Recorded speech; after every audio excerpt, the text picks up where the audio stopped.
Guys, I meant to share this. Like, I meant to speak on this months ago, but I am like terrible with jumping on my excitement. I kind of just I'm always like nobody cares what I have to say, which might still be true. I mean, I don't like bringing numbers, but I thought it was interesting, so I'm gonna share it. Right? Okay. So cool. Rewind with me to uh either the very beginning of April or slightly before April, like end of March, beginning of April of this year, 2025. All right. Now picture this. Disclaimer: this is about wrestling, but you don't have to be into wrestling or have watched anything about wrestling or know anything about wrestling to understand what I'm about to say. The bigger picture is not about wrestling. It's through the filter of wrestling. All right. So picture this. It's WrestleMania season. WrestleMania is going to be in Vegas. WrestleMania, the tickets are dumb expensive.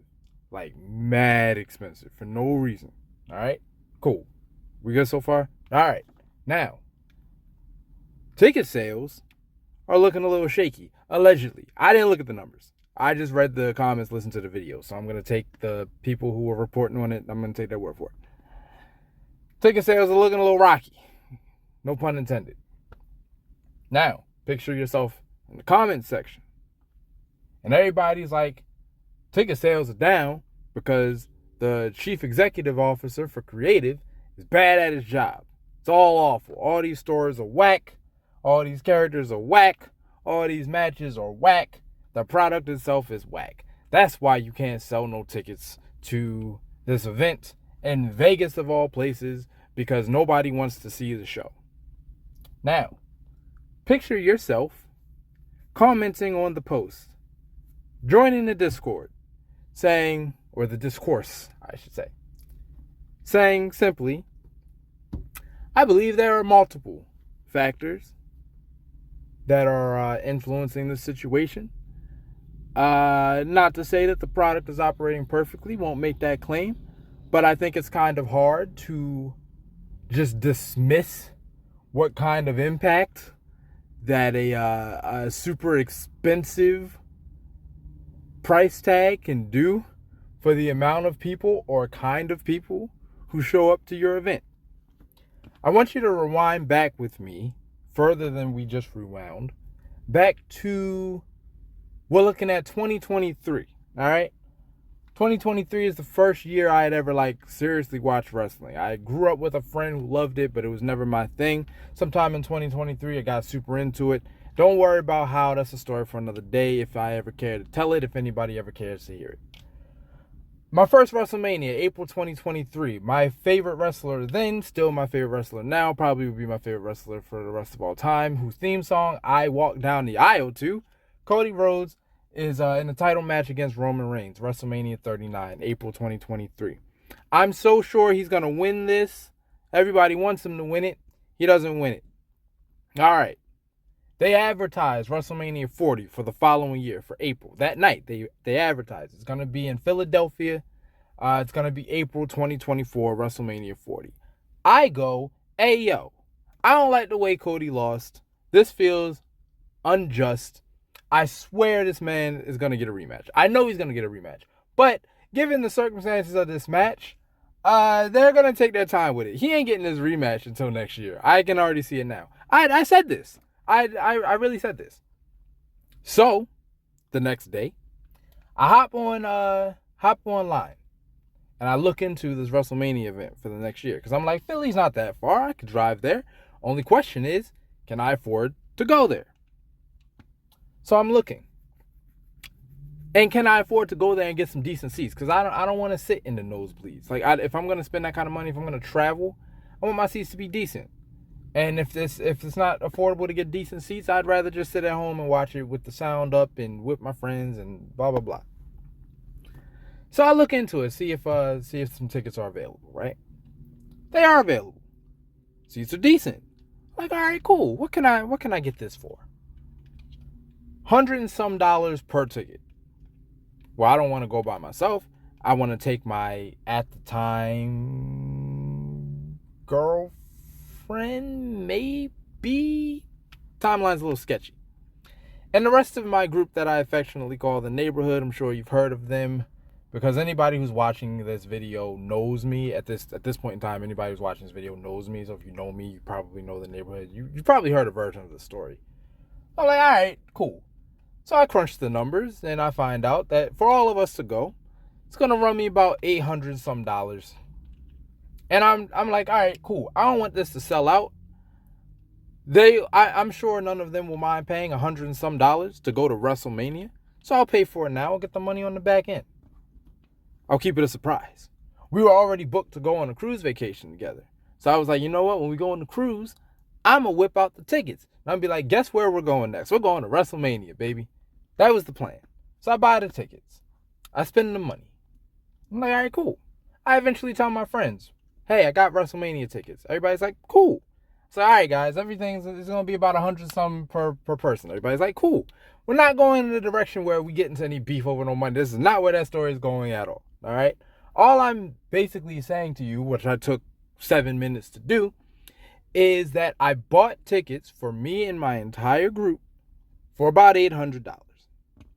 Now, next year being this year at this point. This year's WrestleMania in April of 2025. It's in Vegas. Wasn't going to Vegas. Didn't plan on traveling for that event. I've never been to Vegas. I really don't want to go. But even if I had wanted to go to Vegas, I wasn't going to travel that far for WrestleMania unless there was like some other reason we were going to be there. But I looked at the ticket prices. And the $800 that I spent to take my entire group for those decent seats. And I mean decent. Like, nothing to scoff at. Nothing to be like, hey, yo, I got the best seats in the house. It wasn't that. They were decent seats. They were good. So $800 for seats like that or something comparable this year would have gotten me and maybe my wife. I stress maybe. So I'm like, yo, I went from taking like 6 people to maybe being able to take the 2 of us, plus travel expenses. And that's only for one night. WrestleMania is a 2-night affair, if you didn't know. WrestleMania is a 2-night affair. That almost $1,000 that carried 6 people would have carried 2. Maybe. After hopping on a plane, because I live not in Vegas. So I just commented, I think when you're dealing with people who are watching what is geared toward a family-friendly environment, nobody really wants to go to an event like this by themselves. You want to go with your spouse. You want to go with your friends. You want to go with your boys, your family, your kids. You know, you're not buying a ticket for one. And when the cheap seats are running you almost $1,000 for you and a plus one, you're not even getting into $300 a ticket, $200 a ticket until you get into the nosebleed seats. You know, which was not how it was last year, but that's how it was this year. So you're spending that kind of money, yeah, and you're not going by yourself. You're probably going to sit it out because you probably don't have it to spend, or you do have it to spend. Probably not in a situation where it's a good idea to spend. So the money could best be used elsewhere. I'm not pocket watching. I'm just, the average person not going to drop $2,000 to go to a one-night event, and they're just not going to do that. There's nothing more that needs to be said. So I'm sitting there looking at that, and I'm like, yeah, I think the price has something to do with it. And I explained that I bought tickets the day after WrestleMania 39 in April of 2023. Now, I have taken 10 minutes to set this foundation because here's why I'm telling you this.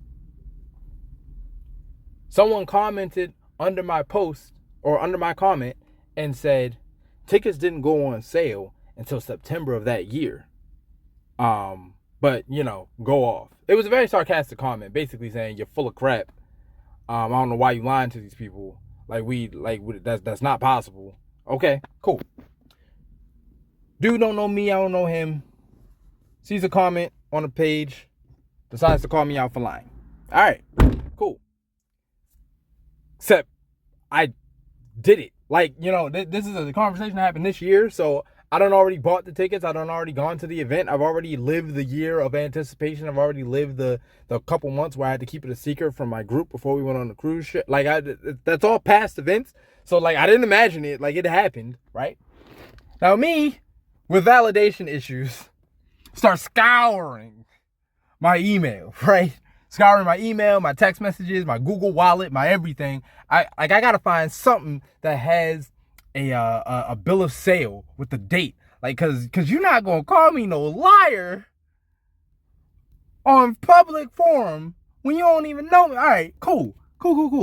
So I'm looking. I'm going everywhere I can think to look. I'm not finding nothing. I can't find any record.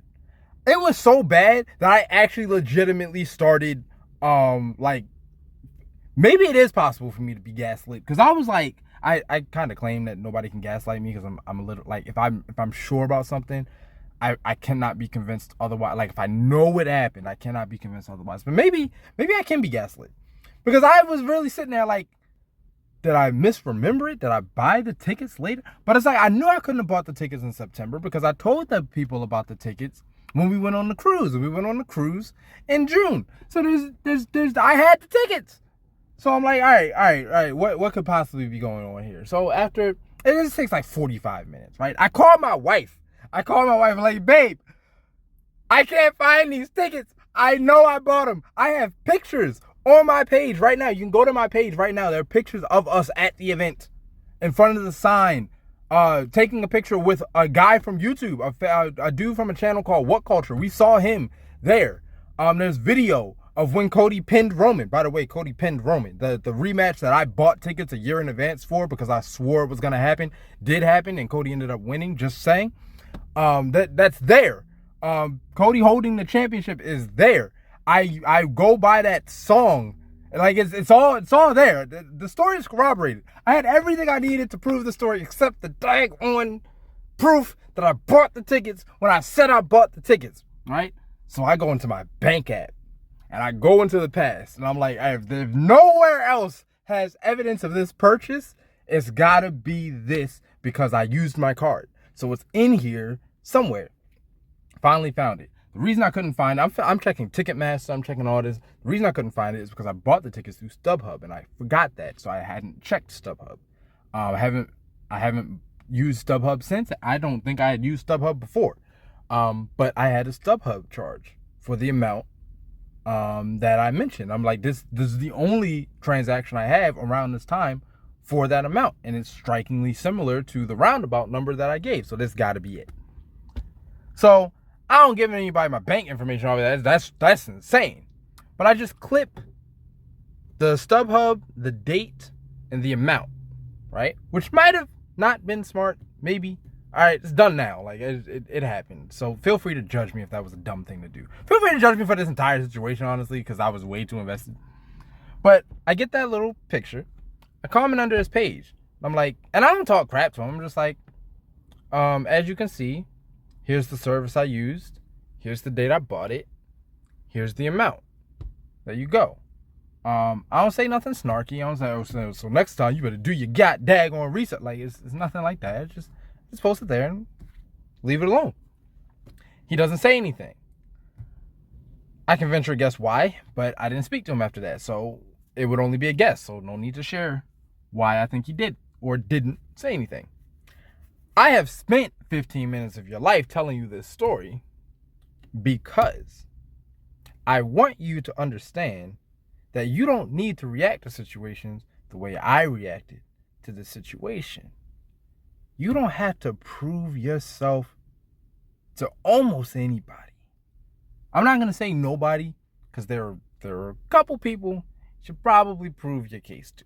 You're standing in front of a judge, don't hit him with the think whatever you want to think.